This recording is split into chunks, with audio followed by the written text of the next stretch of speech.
Test চ্যাম্পিয়নশিপের ম্যাচে বাংলাদেশের বিপক্ষে রাওয়ালপিন্ডিতে 10 উইকেটের ব্যবধানে হেরেছে পাকিস্তান এবং সেই হারের মাধ্যমে বাংলাদেশ প্রথমবার পাকিস্তানকে হারিয়েছে এবং সেই হারটির পরে দ্বিতীয় টেস্টের জন্য শক্তিশালী দল ঘোষণা করেছে পাকিস্তান এবং এই স্কোয়াডে অনেকেই নেই এই স্কোয়াডে কারা কারা আছে তাই এই ভিডিওর মাধ্যমে জেনে নিব। তাই এখন পর্যন্ত যারা এই চ্যানেলটি সাবস্ক্রাইব করেননি সাবস্ক্রাইব করে দেখে নেন দ্বিতীয় টেস্টে পাকিস্তানের স্কোয়াডে কারা কারা আছে।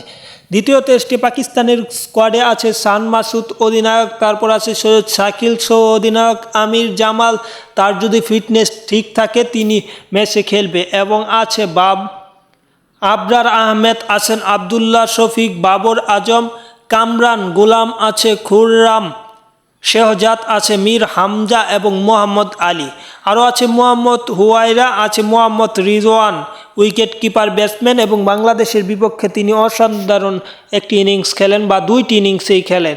তারপরে আছে নাসিম শাহ, সাইম আইয়ুব, সালমান আলী আগা, আছে সরফরাজ আহমেদ উইকেট রক্ষক, তিনি আগের ম্যাচে ছিল না, এবং আছে শাহিন শাহ আফ্রিদির মতো প্লেয়ার।